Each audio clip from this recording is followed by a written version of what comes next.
My name is Vivian Harper.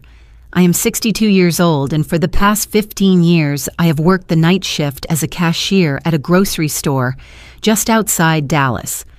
My hands still know the rhythm of scanning cans, counting small bills and folding paper bags. My body still remembers walking home in the dark after midnight. That is the truth of my life, simple and unpolished. Yet on Christmas night, in a glittering banquet hall filled with music and polished silverware, another story about me was told, a story that did not belong to me. The chandeliers above us shimmered like constellations. Glasses of wine clinked. Laughter rolled through the room. My son Daniel, dressed in a tailored suit, stood tall with the confidence of a man admired by his peers. His wife, Melissa, sparkled beside him, the perfect hostess in a perfect world. They had rented the grand ballroom of the country club, and everyone important seemed to be there. Investors, clients, friends who wore diamonds like second skin. Daniel raised his glass, his smile wide and smooth. His voice carried through the air with the ease of a man used to applause. "Mom loves the Tesla I gave her," he said proudly.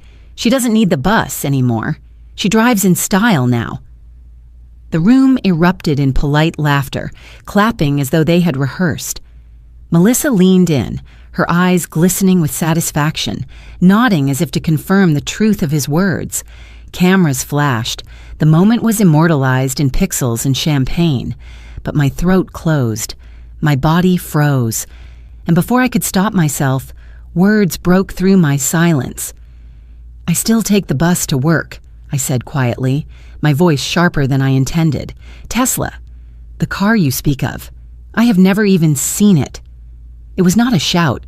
It was not a dramatic speech. It was a simple truth, but it landed like a stone-breaking glass. Melissa's hand trembled. Her wine glass tilted dangerously. She nearly dropped it onto the white linen tablecloth. A murmur ran through the crowd, a ripple of discomfort that spread from table to table. Faces shifted, eyes darted toward Daniel, toward me, toward Melissa. Daniel laughed, but it was the laughter of a man caught in the wrong room at the wrong time. He waved a hand casually and said, "My mother is confused." You know how age can play tricks on memory. His tone was light, but I could see the muscle in his jaw tighten. I stood there, silent now, the weight of my truth pressing heavier than the chandelier's glow. Around me, the sound of forks paused, and the orchestra faltered for just a second before continuing. My silence filled the room, louder than any accusation could have. In that moment, a line etched itself into my heart. "Im lang joy ki kon nang hon katieng het." Silence, I realized, sometimes carries more weight than a scream. The party continued, or tried to. Daniel moved quickly, changing the subject, raising another toast, thanking his guests. Melissa forced a smile, though her knuckles whitened around the stem of her glass. But the damage had been done. The truth had slipped into the room like cold wind through a cracked window, and no laughter could seal it shut again. I sat down slowly, feeling my pulse in my wrists. I thought of the bus seat I had taken that very morning, of the smell of worn leather and diesel, of the way I had counted my coins carefully before paying the fare. That was my reality. And yet here, in front of people who knew me only through Daniel's story, my reality had been erased, replaced with a fantasy that made him look noble, generous, untouchable. My hands rested on my lap. I felt the old ache of betrayal, not the sharp pain of a wound, but the heavy ache of carrying something too long. In the middle of that crowded room, surrounded by laughter and lies, I knew this Christmas would not end like the others. Something had shifted. Something inside me had opened its eyes. This was the beginning of a reckoning I had never asked for, but could no longer avoid. If you are still with me, listening to these first pages of my story, I ask you to stay. What happened after that Christmas dinner was not just about me or a car that never existed. It was about dignity, about the price of silence, about a woman who had given everything to her family and discovered she had been written out of her own life. So, lean in with me. Listen closely. Because sometimes the smallest truth whispered in a crowded room can set fire to the lies that once felt unbreakable. When the Christmas dinner finally ended and the laughter dissolved into shallow goodbyes, I slipped out quietly. The cold night air clung to my coat as I walked back to my apartment. Inside, the silence felt almost kind. I hung my jacket on the same worn hook I had used for years and set a kettle on the stove. The ticking of the metal warming was the only sound in the room. I sat at the small kitchen table, the one that still wobbled on its left leg, and let the evening replay itself. Daniel's voice still rang in my ears. That proud announcement about a Tesla, a gift that had never been real, the clinking glasses, the polite laughter, the way Melissa's smile had frozen when I told the truth.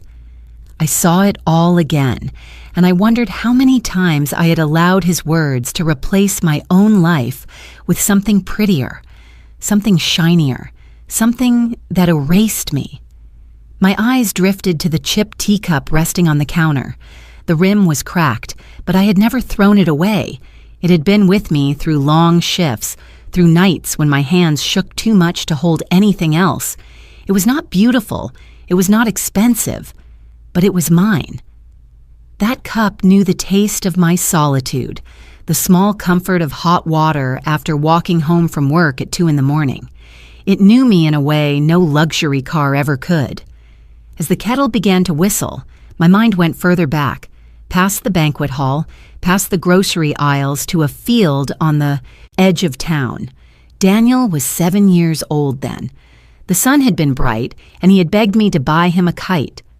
I saved coins from extra hours at the diner, and one afternoon I surprised him with a blue kite stitched with white stars. He ran across the grass with his arms stretched wide, the string trembling in his small hands. I remember holding the spool, watching the kite climb into the sky. The wind caught it, pulling harder, lifting higher. Daniel laughed, his voice clear as a bell, and I thought, this is hope. This is the reason I work nights, the reason I bend my back and bite my tongue. For him to run free, for him to see the world as wide and welcoming as that sky. I remember telling myself that one day he would stand on his own and I would fade into the background, quietly proud of the man he had become. But tonight, as I stirred sugar into that chipped cup, I realized something else. Somewhere along the years, my son had not just stood on his own. He had climbed on top of the stories he told about me, stories that painted me generous or confused or grateful, depending on what he needed in the moment. He had taken the mother who once stood in the field holding the kite string and turned her into a prop at his banquet table. I sipped the tea and let the heat burn my tongue. The taste anchored me in the present. My apartment was small, my salary modest, my hands still lined from labor. Yet these were the truths of my life, and the contrast with the lies he told, that sharp difference, cut deeper than any insult ever could. For years I had believed that silence was love. When my husband left and I raised Daniel alone, I stayed silent about the nights I cried in the bathroom, silent about the pain in my joints from scrubbing floors. I believed if I kept quiet, he would never feel the weight of my sacrifice. Silence was my gift. Silence was my shield. But now, staring at the steam rising from my cup, I whispered to myself, I taught him that silence meant love, and now silence has turned me into a shadow. My words hung in the air, heavy, undeniable. The chipped cup in my hands felt like a truth I could not discard. It had cracks, but it still held water. I realized so did I. Daniel might have built a reputation on illusions, but I still carried the steady rhythm of real work, real nights, real sacrifices. My silence had been twisted, but my reality could not be erased. That night, I wrote in my notebook, the same one where I sometimes scribbled grocery lists or stray thoughts after work. I wrote, he turned me into a story that was never mine. But I am still here. I am not gone. I closed the book, placed it next to the teacup, and sat very still. Outside, the street lamp flickered and the sound of a late bus rolled by. I thought of the seats, the smell of metal, the way the driver nodded when he saw me every morning. The bus was not glamorous, but it was honest. It carried me where I needed to go. And in that moment, I knew. The truth of my life might not sparkle, but it was real. And sometimes reality itself is the beginning of a reckoning. The morning after that glittering Christmas dinner, I woke to the sound of my neighbor's radio leaking through the wall. The announcer's voice was bright, too cheerful for my weary head. I shuffled to the door, picked up the folded newspaper left in the hallway, and carried it inside. My tea from last night still sat cold in the chipped cup. The headline on the front page nearly made me drop the paper. Businessman Daniel Harper praised as devoted son, gifts mother a Tesla for Christmas. Beneath the title was a glossy photograph. Daniel, beaming, standing beside a cherry-red Tesla parked in front of the country club. Melissa posed next to him, one hand on his arm, the other on the polished hood of the car. The caption read, "A family's love shining through success." I stared at the picture until my eyes blurred. My name was in the second paragraph, described as the humble mother who had received her son's generosity with tears of gratitude. But I had shed no tears. I had touched no Tesla.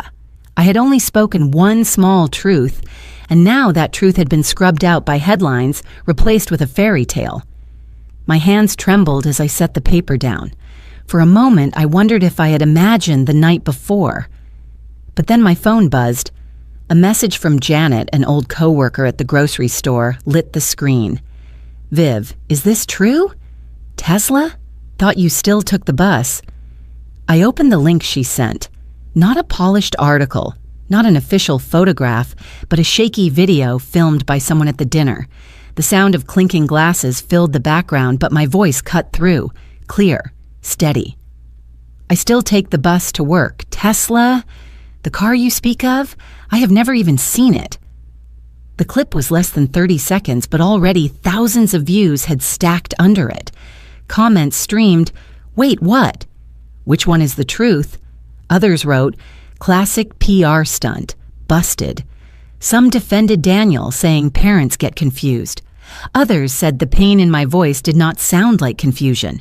It sounded like betrayal. Two worlds clashed that morning, the polished headline and the raw clip. Glossy red Tesla in one hand, the shaky truth in the other. The public, hungry for stories, began to argue with itself. Some praised Daniel as a generous son. Others accused him of staging a performance. And through it all, my name was dragged like a ribbon between two teams, pulling opposite directions.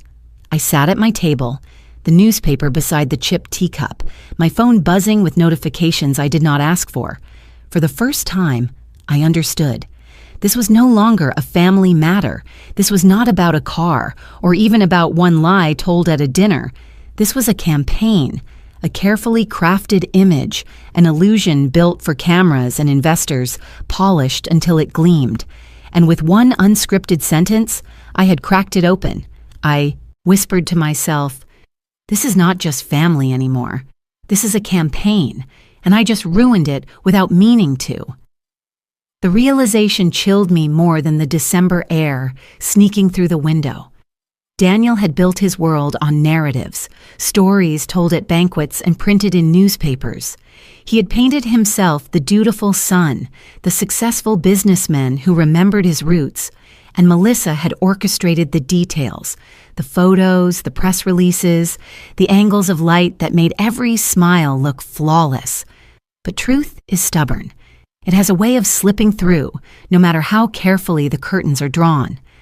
That day, I went to work as usual. I boarded the bus, the familiar hiss of its doors closing around me. A teenager scrolled on her phone across the aisle, and I caught a glimpse of the video again. My voice, my face, projected into her small screen. She looked at me twice, as though comparing the woman in front of her to the woman on the clip. She did not speak, but her silence felt like recognition. At the grocery store, the fluorescent lights buzzed as I scanned items. A customer, a man I had seen many times before, hesitated before handing me his money. "You're her, aren't you?" he asked softly. I did not answer. I only pressed the buttons, the machine chirping its approval, but inside my chest tightened. I had been invisible for so long. Now I was visible in ways I did not choose. When my shift ended, I walked home through the biting wind. In the window of a diner, a TV blared with a news segment. On one side of the screen, Daniel's smile gleamed beside the Tesla. On the other side, my voice played again, shaky footage looping like a refrain. The anchor asked the question, "Which version of the story will history believe?" I stopped on the sidewalk, my reflection staring back from the glass. I thought of the kite Daniel once ran with, string taut between us. Back then, I believed silence was a gift. Now, silence had been turned into their weapon. And for the first time, I wondered if breaking that silence had been my real gift, not just for myself, but for anyone else lost in someone else's story. That night, back in my apartment, I held the chipped cup again. The tea was hot, steady in my hand, and I promised myself, if they wanted to turn me into a character in their campaign, I would speak only the truth of my own life. My silence had carried enough weight. It was time to let words carry their share. The phone rang late in the evening, just as I was washing my chipped cup for the second time that day. I almost let it go to voicemail, but something in me, a quiet pull, made me answer. "Mrs. Harper, my name is Sandra Mitchell. I'm an attorney here in Dallas. I saw the video, and I believe you might need help." Her voice was steady, clipped, the kind of tone that belonged to someone who carried facts like armor. For a moment, I didn't know how to reply. Lawyers belong to people with power, with money, with contracts and conference rooms. I had none of those things. I had only my truth, fragile and plain. Still, I agreed to meet her. The next afternoon, we sat at my wobbly kitchen table, the same one Daniel used to do his homework on decades ago. Sandra looked young, early 30s perhaps, but her eyes held a sharpness that came from long nights reading papers most people avoided. She pulled a notepad from her bag. "Show me what you have," she said. I slid a small pile across the table, my pay stubs from the grocery store, each one thin proof of long hours, my bank statements bare except for utilities and bus fare, receipts from the transit pass machine, the ink faded but legible. I watched her eyes scan each page, her brow furrowed not in doubt but in concentration. After a while, she looked up. "These prove you've been supporting yourself, Mrs. Harper. No Tesla, no allowance. Now, let me show you something." From her folder, she pulled out a copy of a document I had never seen before. Across the top, it read, "V.H. Trust," my initials, my name beneath in careful script, but the signature at the bottom was not mine. "This trust," Sandra explained, tapping the page, "was created under your name as a supposed vehicle for financial support, except none of the transfers actually reached you. They went elsewhere. Shell accounts, holding companies. It's elaborate, but the trick is simple. They used your name to give legitimacy to their money." My stomach turned cold. I traced the forged signature with my finger. The last letter of my surname sloped wrong, flat where mine always lifted. Someone had tried to dress in my handwriting and failed. Sandra's voice cut through my silence. "Melissa Harper is listed here as the co-signer on related documents. She orchestrated this. Daniel may have played his part, but Melissa built the scaffolding. She forced the accountant to approve filings, and your name became the mask for their laundering." I sat back in my chair, my pulse loud in my ears. So my name wasn't just a story at dinner. It was paper, money, lies with my face on them. Sandra nodded. "Yes, this isn't just deception, Mrs. Harper. This is elder financial abuse. It is fraud, and it is a crime." The word crime hung heavy in the air. For so long, I had thought of this as betrayal, as disappointment, as a son choosing distance over truth. But crime was different. Crime had weight outside family, weight that lived in courts and carried consequences. I poured tea into the chipped cup, my hands steadier than I expected. "All these years," I said softly, "I thought silence was my protection, but they turned my silence into their weapon." Sandra leaned forward, her voice softer now. "You are not alone anymore. We can bring this forward. With your documents and what I've found, we have a foundation. You don't have to carry this by yourself." I looked at her, the sharp lines of her suit, the determination in her gaze, and felt something stir in me. For the first time in years, someone was sitting on my side of the table, someone willing to see me not as a prop, but as a person. I touched the chipped rim of my cup and let out a breath I hadn't realized I was holding.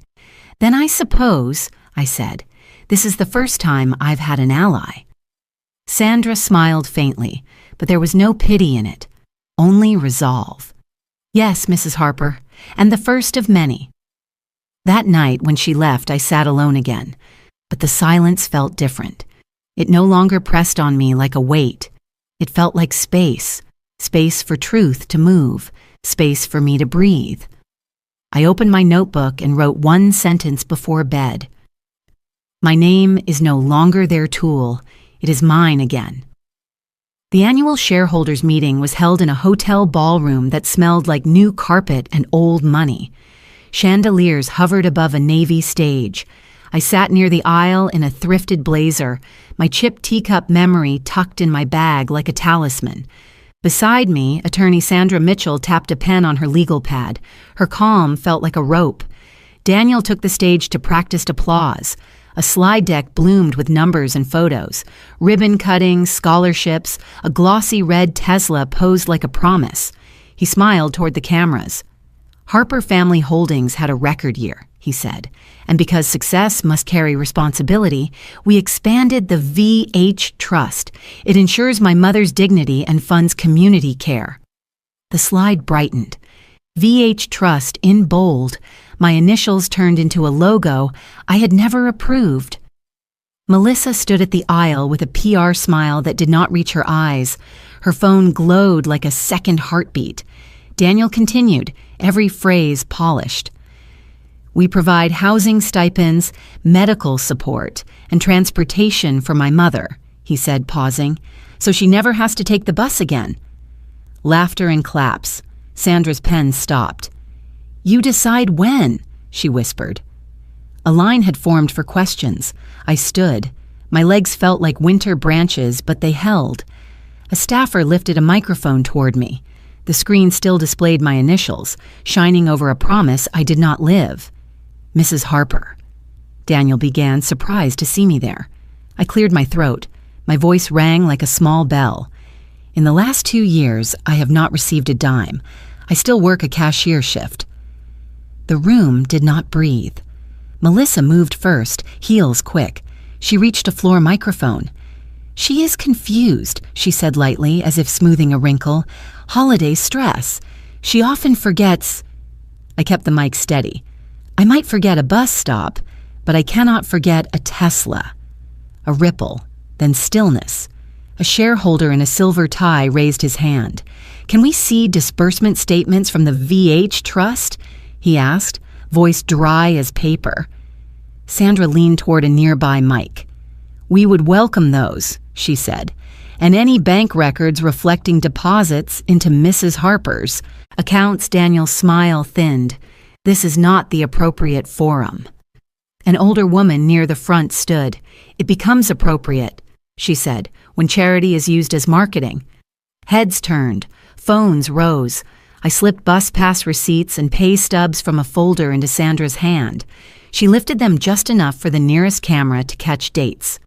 "These cover 24 months, she said. "No Tesla, no stipend, no transfers." Melissa tried again. "Our accountant—" Sandra spoke over her, soft but immovable. "Will confirm the VH Trust exists in name only. We have a document with a forged signature.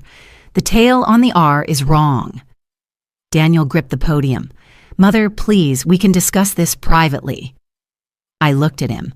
The boy who once ran with a kite string, the man now holding a string tied to my name. "I asked privately," I said. Silence was all I received. The moderator asked for order. Order arrived as silence, heavy and exact. In it, a knot inside my chest finally loosened. A reporter whispered into her phone. Another tapped a message that lit a lock screen 2 rows over. Attention shifted. People blinked and did not look away. A board member cleared his throat. "Mr. Harper, until this is clarified, I move to table votes on philanthropic allocations and appoint an independent auditor." The motion landed like a gavel before the gavel. Murmurs surged, then faded. Daniel tried to reclaim tempo. "We remain committed to transparency," he said tight. "There are misunderstandings." "Then clear them," the woman in front replied. I lowered the mic. The echo line returned to me. Silence can weigh more than a shout. I chose it. I said nothing else. I simply stood, every inch of me saying, "I am not a prop." Sandra squeezed my elbow, professional and human. "Mini climax," she murmured. "Now let gravity work." Outside, the air felt sharper, honest in a way fluorescent lights never are. Producers were already arguing about the lower third. The tilt of the public story shifted under our feet. For months, my name had been polished into a logo. With one steady sentence, I had asked the oldest question in America: where is the paper? Behind us, the doors reopened. The meeting resumed without its certainty. Ahead, the hallway stretched like a runway. I folded the empty folder against my ribs and walked beside Sandra, lighter than I had any right to be. The truth had not finished its work, but it had found a microphone. For the first time in years, it had my voice. The week after the shareholders' meeting, the world no longer felt invisible. For months, I had walked with the weight of silence pressed into my chest. Now, every step echoed against headlines and phone calls. Sandra told me it was time to move from suspicion to evidence. She arranged a meeting at a downtown office where an investigator waited with a stack of files that looked taller than my teapot. His name was David Ruiz, a former forensic accountant turned investigator. He wore no tie, only a rumpled shirt and glasses that slid down his nose. But when he opened the folders, his hands were precise, almost surgical. He laid out papers across the table: bank statements, corporate ledgers, photocopies of contracts. "Mrs. Harper," he said, "we traced the VH Trust. At least what they claim is the VH Trust. It's a phantom." Sandra leaned forward, her eyes scanning the numbers like a hunter in the woods. "Show us." David slid one document toward me. A bank account under my name, but the address wasn't mine. The signature at the bottom curled awkwardly, flat where mine always lifted. "None of the deposits ever reached your accounts," David explained. "They were rerouted through shell companies. Here," he tapped a line of transfers. "This one goes to a condo in Melissa's maiden name. This one flows to a holding company in Nevada." I tried to keep my breathing even as the papers blurred before me. My name, used like a skeleton key to open doors I had never touched. Sandra placed her hand gently on mine. "This is the proof we need. They didn't just lie at dinners. They manufactured you on paper." The next file was a contract. My name appeared again, scrawled across the bottom as if I had authorized a loan guarantee. But the pen strokes were foreign, forced, lacking the rhythm of a woman who had signed thousands of checks and field trip slips in her life. "Forgery," Sandra said flatly. "They tried to make Vivian Harper into a brand, not a mother, not a person." I swallowed hard.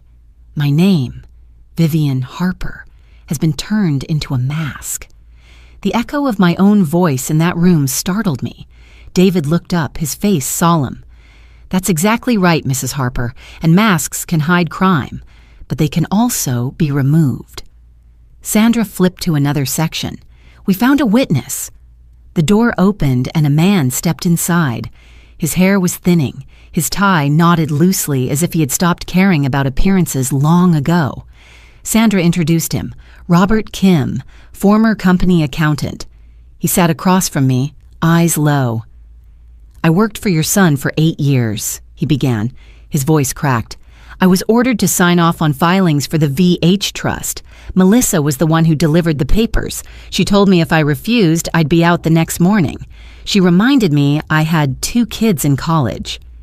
I watched his hands tremble as he held the edge of a folder. I signed, but every time I knew it was wrong.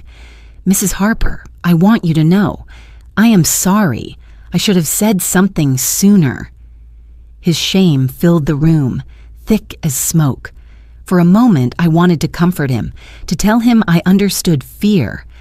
But then I thought of the years I spent on bus seats and grocery shifts while my name was paraded in rooms I never entered. Fear had a cost, and I had paid it. Sandra's tone softened but stayed firm. "Mr. Kim, your testimony will matter. You don't have to carry this alone anymore. We will protect you." He nodded, tears threatening. Melissa was the one who pushed.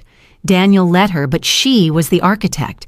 She wanted to polish the family image. She said, "Your silence made you useful." Those words sank into me like stones. Useful. As if my life had been raw material to carve their legacy. I touched the chipped rim of my teacup, which I had brought with me as a quiet anchor. Its imperfection grounded me, reminded me who I was beyond the pages scattered across that table. Then I whispered the line that rose inside me, slow and certain.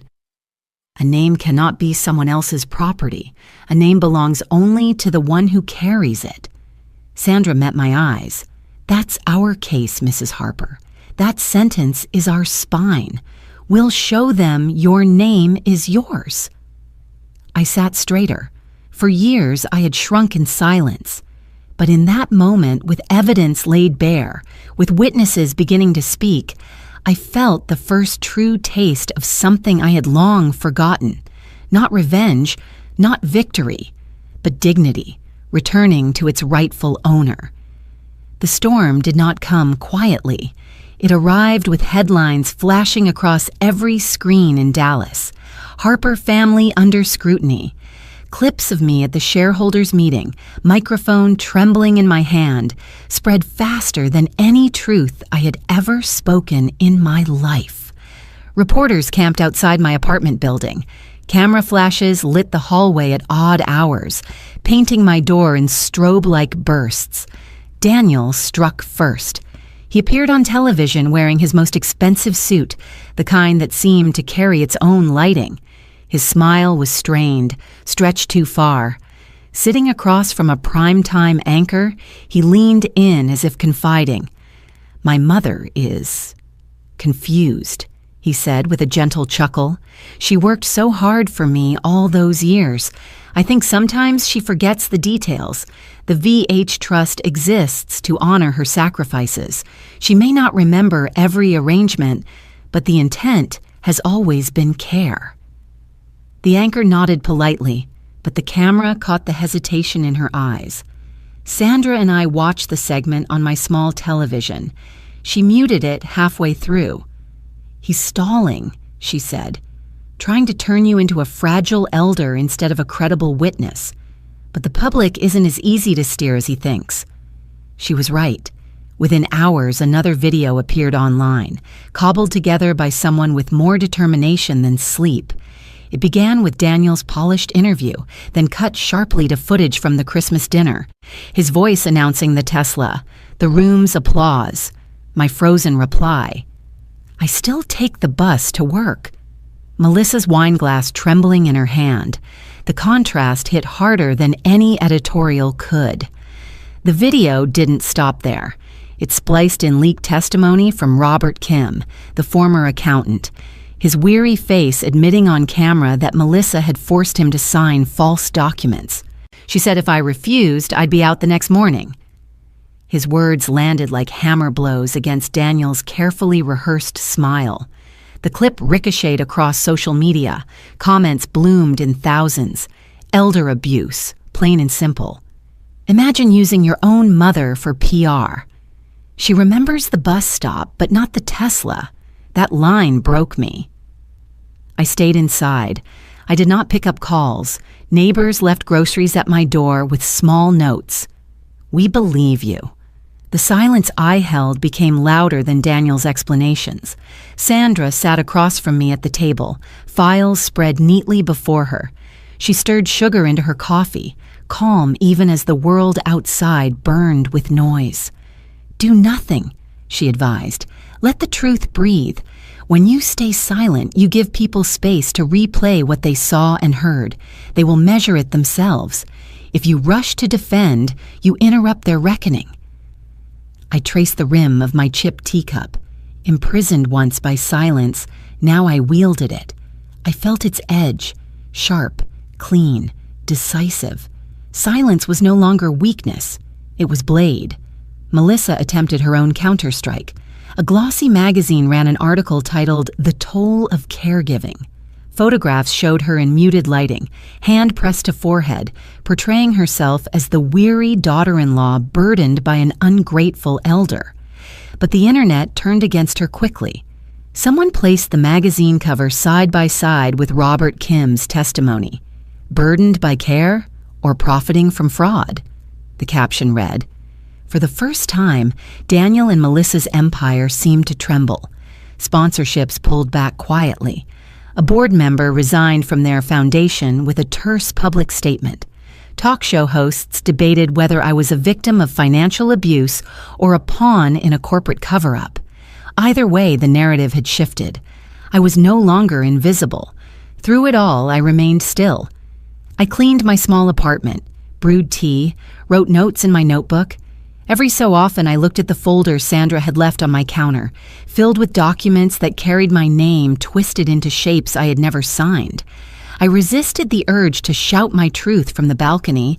Instead, I let the silence stretch, heavy and deliberate. The echo line returned to me late one night as the news replayed Daniel's interview beside the viral clips. Silence can weigh more than a scream. Now I understood it fully.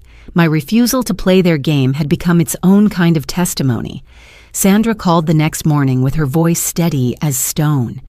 "The DA is preparing subpoenas. What you're seeing in the press is only the surface. Beneath it, the case is gathering muscle." I exhaled, watching the steam rise from my tea. For decades, I had thought survival meant swallowing every truth until it dissolved.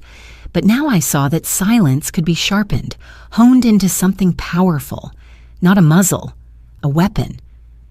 The courthouse smelled of paper, polish, and nerves.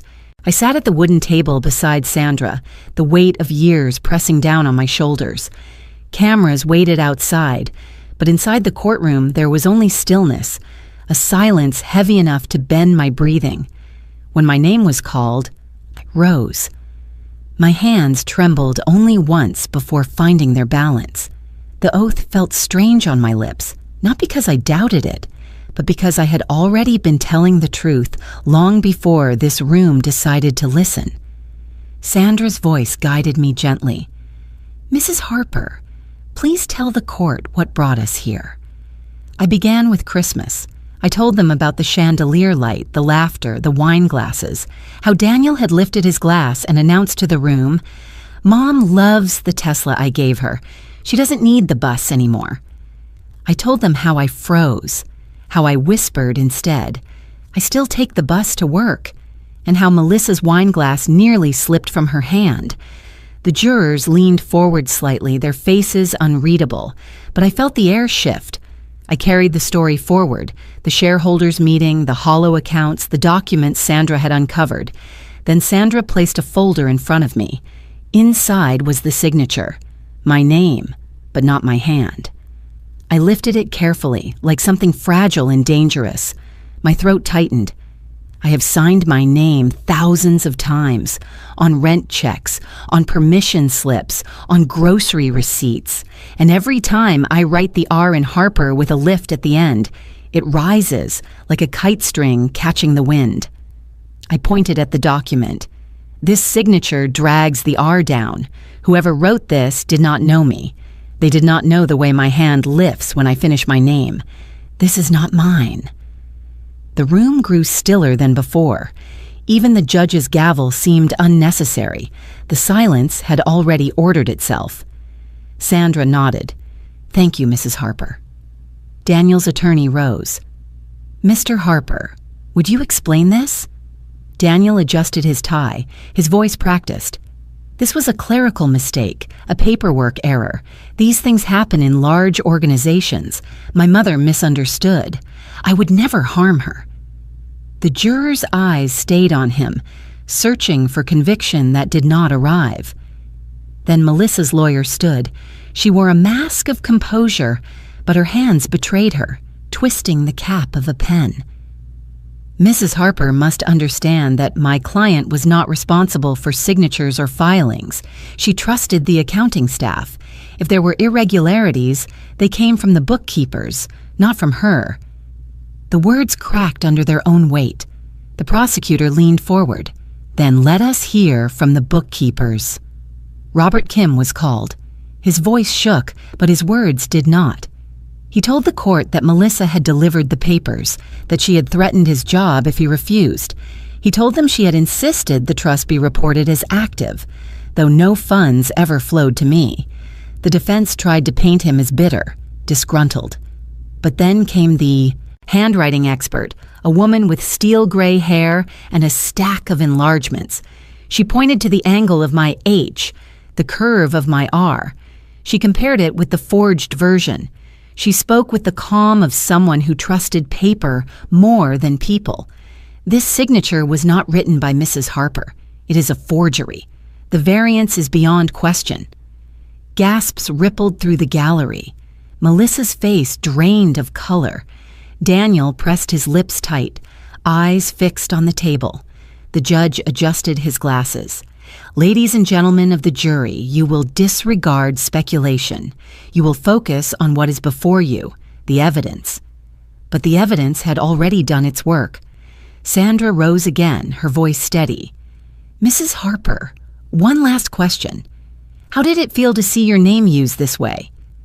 I looked at the jurors. My hands rested on the rail, calm now. A name cannot be someone else's property. A name belongs only to the one who carries it. When mine was stolen, it was as if my life was reduced to a tool for someone else's story. But I am not a prop. I am Vivian Harper, and my name stands with me. Mini climax. The words landed in the silence like a final note in a hymn. The courtroom did not move for several breaths. Then the judge nodded, almost imperceptibly, as if even he recognized the weight of what had been spoken. The trial would continue, with more witnesses, more documents, more arguments. But in that moment, the truth stood uncovered. No smile, no excuse, no polished statement could disguise it again. The second curtain had lifted, and this time, no one could pull it back down. The final day of the trial arrived with skies gray as iron.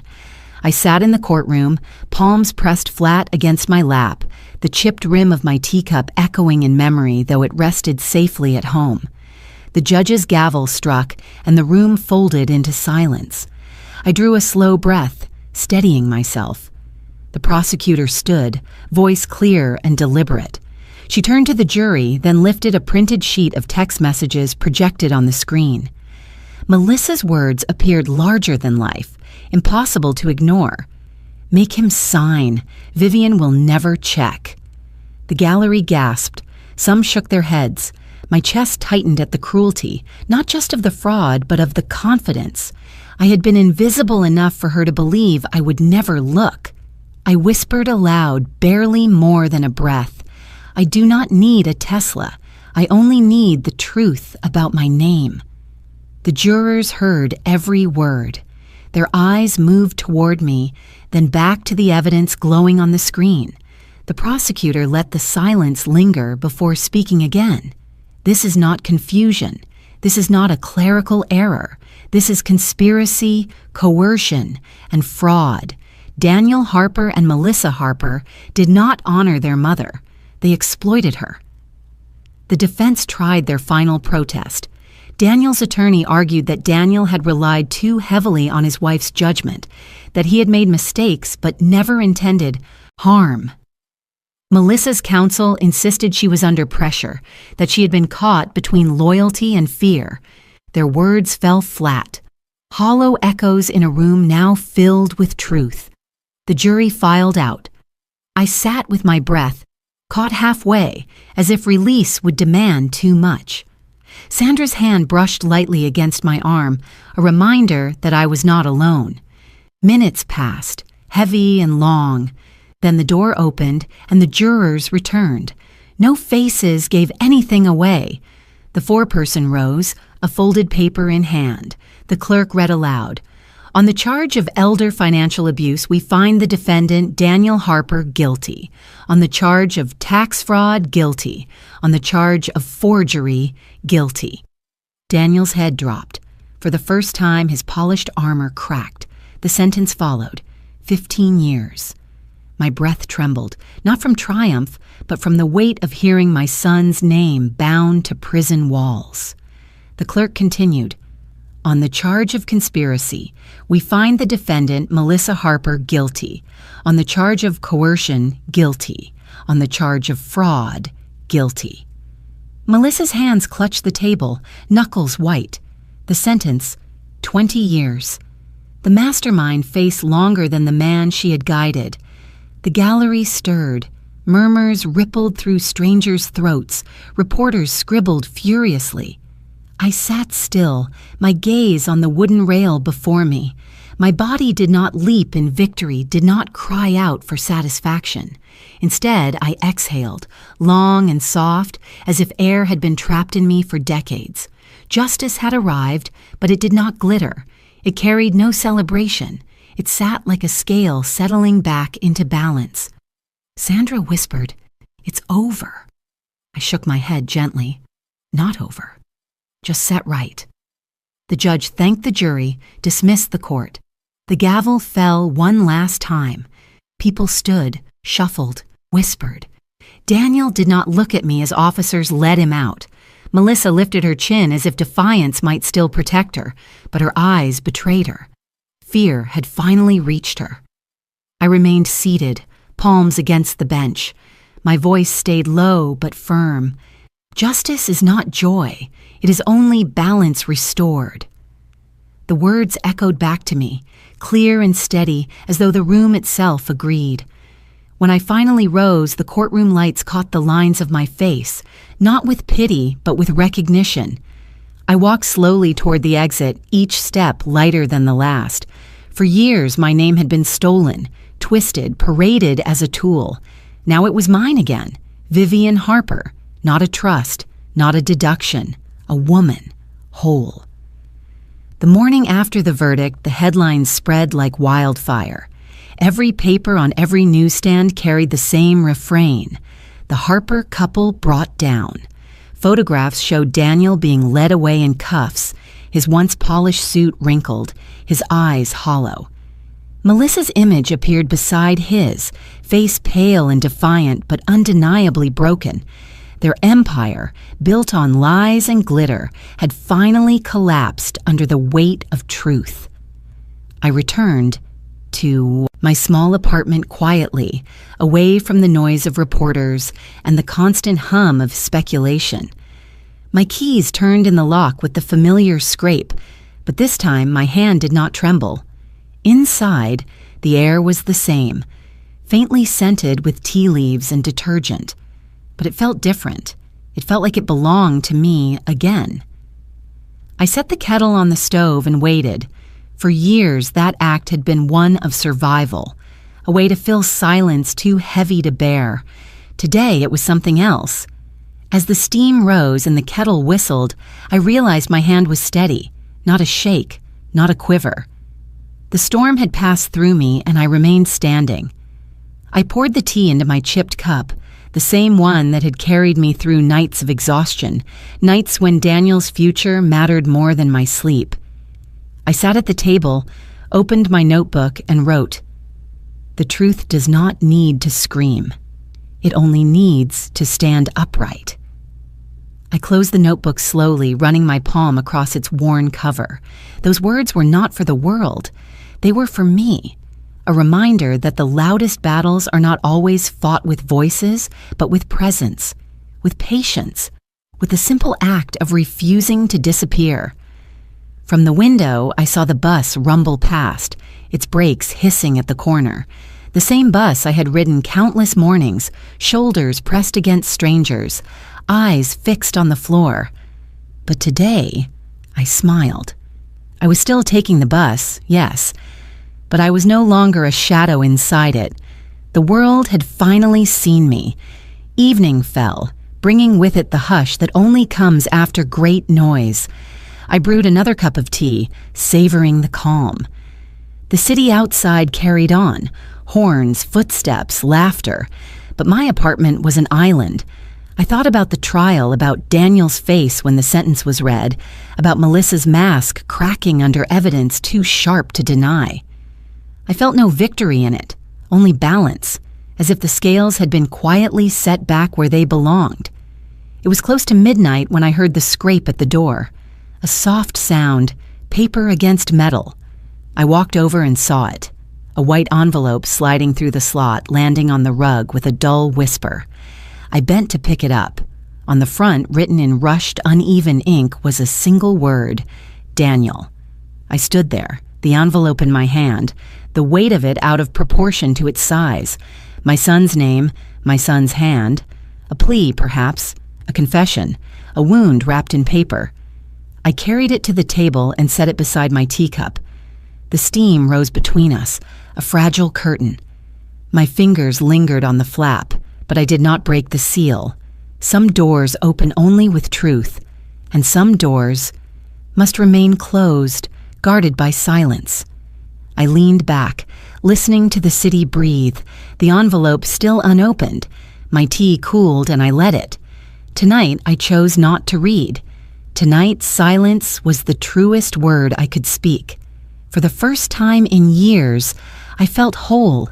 Vivian Harper, not erased, not borrowed, not disguised, just myself, steady, present, and unshaken. The envelope sat on the table all through the night, a quiet intruder in my apartment. It seemed almost alive, pulsing with a weight I could feel every time I glanced at it. Daniel's handwriting stretched across the front, hurried and uneven, as though he had written it through clenched teeth or trembling hands. I boiled water for another cup of tea, the whistle of the kettle louder than it needed to be in the stillness. My hands stayed steady. I poured, I stirred, I sat. The envelope waited. For a long time, I simply looked at it. My son's name, a son I had once carried in my arms through winters harsher than this one. A boy who had flown a kite with me on a windy hill, shouting with laughter when the string pulled against his small fists. That same boy had grown into a man who used my name to polish his own, and now he wrote to me from behind bars. What could be inside? An apology, a confession, a plea for forgiveness, or another trick, another attempt to pull me back into the role of silent prop? The truth is, I did not know, and perhaps I did not need to. I brushed my fingertips lightly over the paper, then pulled my hand back. The envelope felt like a door, and I had learned enough about doors to know not all of them should be opened. Whispering to the empty room, I said, "A mother's love does not vanish, but it cannot cover a crime." The sound of my own voice startled me, low and firm. For so many years I had spoken softly, as though even my truth should apologize for existing. Now the words came steady, as if my soul had finally claimed its rightful pitch. I slid the envelope into the top drawer of my desk, beside the notebook where I had recorded every detail of this journey. The late shifts, the empty fridge, the signatures, the lies, the trial. I shut the drawer slowly, listening to the small click as wood met wood. Not destroyed, not opened, just kept in the dark. And in that act, I left the letter unfinished, an unanswered call, a wound without bandage. I could almost hear the audience in my own life, the neighbors, the reporters, the strangers online, asking the question that now hummed in my chest. Will she forgive him? Will she ever open it? I did not answer them. I did not even answer myself. Because forgiveness is not a switch. It is a long road, sometimes never walked. It is a choice renewed with every sunrise. And tonight, I chose silence. I stood by the window, lifting the chipped cup to my lips. Outside, the bus hissed as it slowed at the corner, doors opening to let passengers climb aboard. I smiled faintly. I still rode the bus, but I was no longer a shadow inside it. The room was quiet, the drawer closed, the envelope resting where it could wait. Not all stories need tidy endings. Some live in the tension between love and betrayal, between memory and survival. Perhaps one day I will open it. Perhaps I will never need to. Either way, the letter does not define me. I turned back to the table, my tea cooling, my body steady. I wrote one final line in my notebook before setting the pen down. Some doors open with truth. Others stay closed, guarded by silence. And with that, I closed the notebook and let the night hold me, not with fear, but with unfinished grace. The world would wonder. I would let them. Months passed after the verdict, and the rhythm of my life slowly changed. The courtroom had faded into memory, yet its lessons lingered in every quiet breath I took. I no longer carried the weight of secrecy. Instead, I carried something lighter, something that felt like responsibility. One afternoon, I stood at the front of a modest community center, the kind of place where folding chairs creak and the smell of coffee seeps into the walls. Before me sat rows of elders, men and women with tired eyes but open hearts. They had come not for spectacle, but for survival, to learn how to protect themselves in a world that too often pretends they are invisible. I held up a folder. Inside were simple things: receipts, bus passes, bank statements, utility bills, documents most people overlook until it is too late. I told them my story, not with names or trials, but with truth plain enough to matter. I was once like many of you, I said, my voice steady.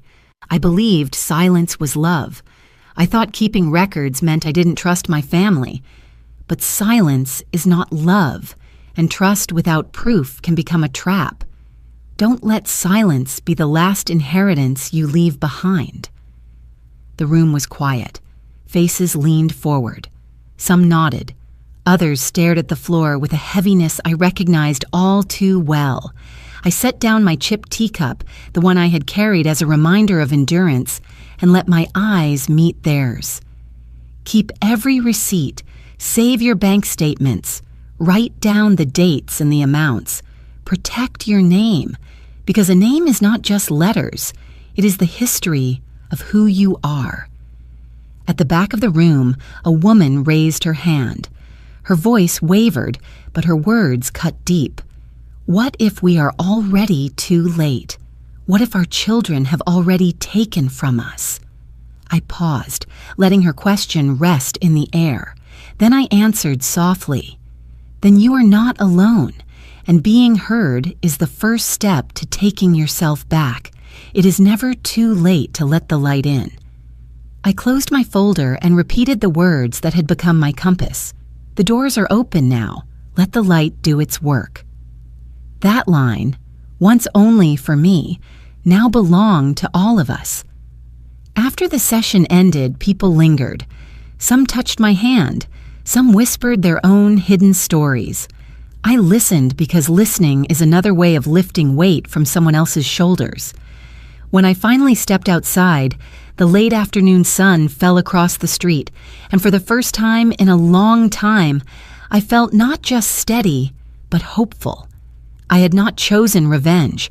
I had chosen something quieter, stronger, healing. passing on the lesson, that truth, once spoken, does not belong to one person alone. It multiplies. Now, before I close this chapter with you, I want to leave a question in your hands. Where are you watching from? Is it a quiet morning with a warm cup of coffee in your hand, or a late night where stories like this keep you company? Tell us in the comments. We read every word with gratitude, and if this story touched your heart, I invite you to subscribe to this channel, not only to hear more stories like mine, but to join a community that still believes in kindness, in healing, and in second chances. Thank you for sharing your time with me today. Wherever you are, I hope you carry this story with you.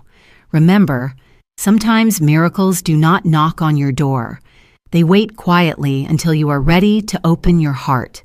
Take care. And until the next story, keep the light close.